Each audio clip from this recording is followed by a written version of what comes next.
You were never too much for God. I want to say that again, because I don't think you've heard it enough times to actually believe it yet. You were never too much. Not your grief. Not your need. Not the questions that don't have clean answers. Not the prayers you've repeated so many times you've started to feel embarrassed by them.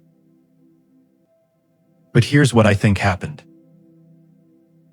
Somewhere along the way, in a room, in a relationship, in a church, in a conversation that ended the wrong way, you learned that your full self was too much for the space.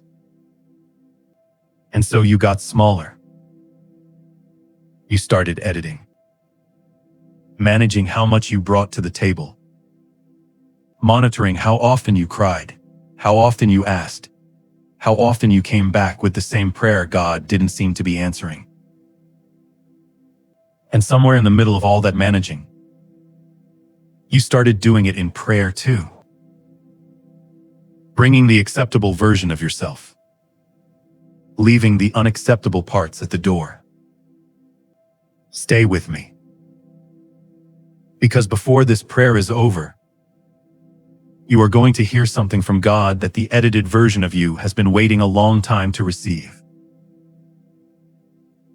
John Bowlby was a British psychiatrist and psychoanalyst who spent decades developing what we now call attachment theory, the scientific framework for understanding how human beings learn to relate to others, to themselves, and to God.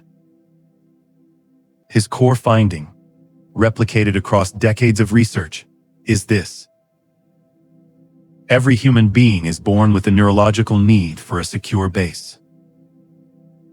Not just a preference. A need. The need to be able to bring the full weight of your experience to someone who will not break, not leave, and not make you pay for having needs.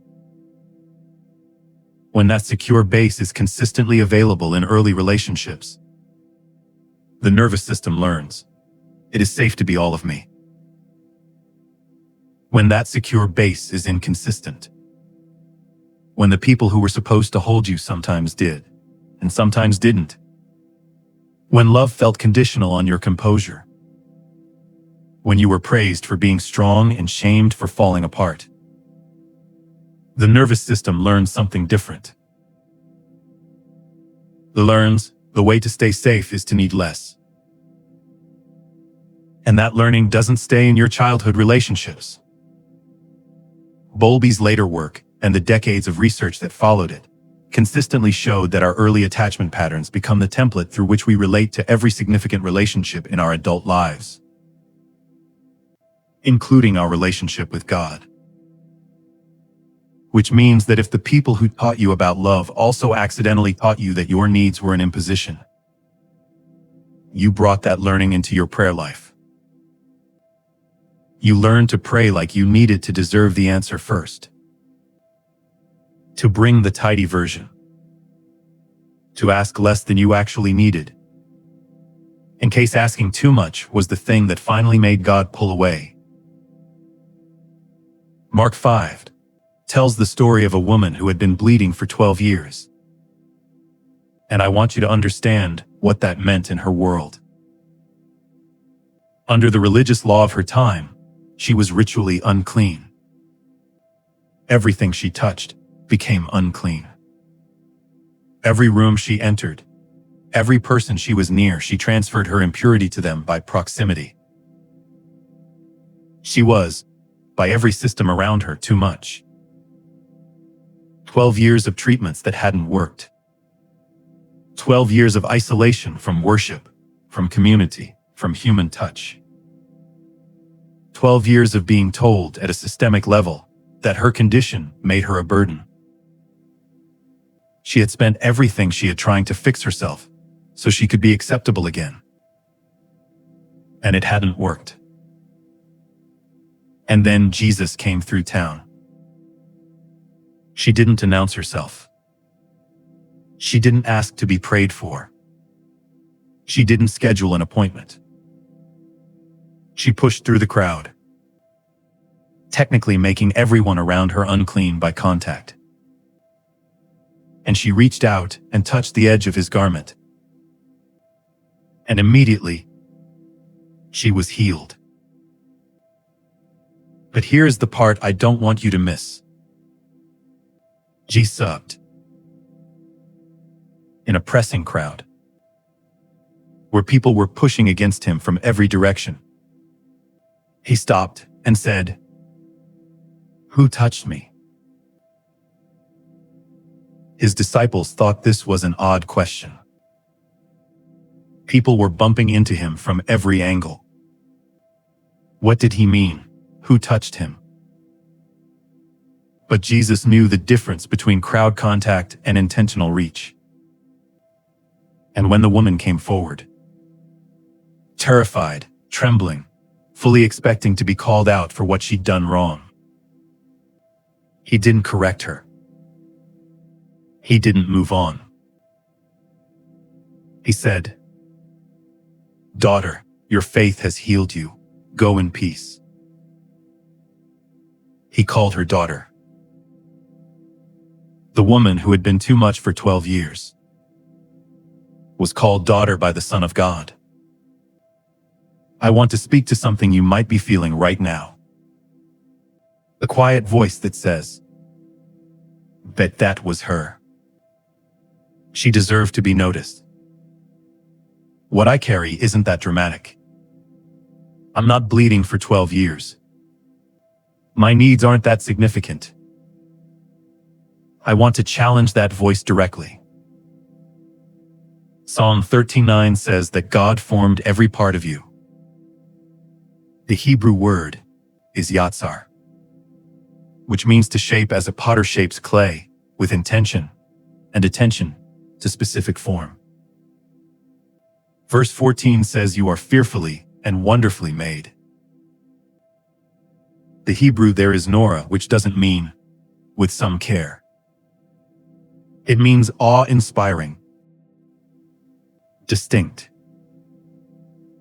with the kind of attention that produces something that commands reverence. God did not design someone who needed less. He designed you. The specific weight of you. The specific need of you. The specific prayer of you. With intention. John Cassiopo's research at the University of Chicago found something important here. The experience of feeling socially invisible. The specific experience of having your presence fail to register as significant to the people around you. Activates the same threat systems in the brain as physical pain. Your body processed all those moments of being made to feel too much, the same way it would process being physically hurt. That is how significant your need for being seen actually is. It is not weakness. It is not neediness. It is the wiring God put in you. The same wiring that makes you reach for Him, even through a crowd, even when you're afraid of taking up space. We're going to pray in just a moment. And I want to ask you something before we do. Is there something you've been not saying to God? Something you've been keeping in the edited version? Something you decided was too much to bring? That's the thing we're bringing today. Not the managed version. The real one. Father, I've been editing myself. Not all at once. Gradually. Learning what was acceptable to bring and what needed to be kept quiet. I've been carrying needs I've been too afraid to name. Because I learned somewhere that needing things makes me a burden. And I've brought that learning into this relationship with you. I've been performing a smaller version of myself. Praying the tidy prayers. Keeping the real questions in a drawer somewhere. worrying that if I came with the full weight of what I actually carry, you'd confirm what I've always quietly feared. That there's a limit to how much you can hold. And I've already asked for too much. I'm done editing for today. Here's the real version. Everything I've been keeping managed. Every prayer I pre-shortened. Every need I pre-apologized for. All of it. Unedited. Just me. Amen. Child. I've been waiting for that. Not the managed version. This one. The real one. I want you to hear something and let it reach further than your mind this time. You were never too much for me. Not the grief you've been carrying quietly. Not the question that keeps coming back. Not the prayer you've prayed so many times you started shortening it out of embarrassment.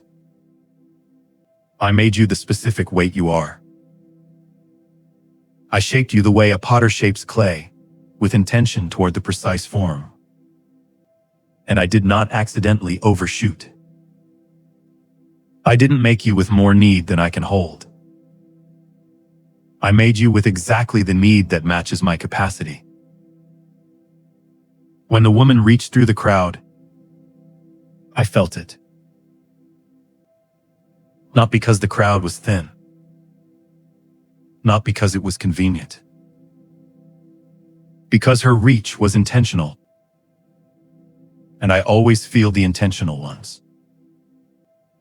I felt yours too. Every one of them. Even the ones you pre-shortened. Even the ones you gave up on mid-sentence because they felt too much to ask. Daughter. Son. Child. You are not too much. You are mine. And I am not a secure base that runs out. Bring the real version. Always. Say this. I was never too much for God. My need does not disqualify me. I do not have to earn the right to bring the real version of myself. God shaped me with intention. Nothing was accidental. I stop editing today. Father, receive what I've been holding back. Amen. If you've been making yourself smaller, this channel exists for you specifically. Not for the believer who has it together. For the one who's been trying to get there, while quietly wondering if God can handle the real version of them. He can. There's a prayer on this channel for when the church hurt you. For when someone in God's name made you feel exactly this kind of too much. That might be where you go next. Share this with someone who's been editing themselves down.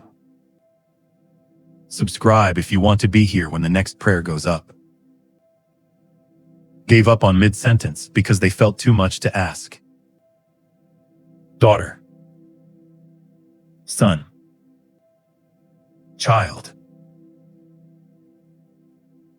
You are not too much. You are mine. And I am not a secure base that runs out. Bring the real version. Always. Say this. I was never too much for God. My need does not disqualify me.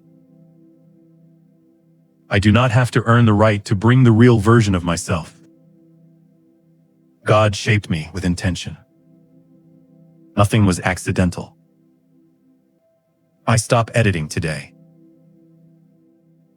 Father, receive what I've been holding back. Amen. If you've been making yourself smaller, this channel exists for you specifically. Not for the believer who has it together. For the one who's been trying to get there, while quietly wondering if God can handle the real version of them. He can. There's a prayer on this channel for when the church hurt you. For when someone in God's name made you feel exactly this kind of too much. That might be where you go next. Share this with someone who's been editing themselves down. Subscribe if you want to be here when the next prayer goes up. Be still.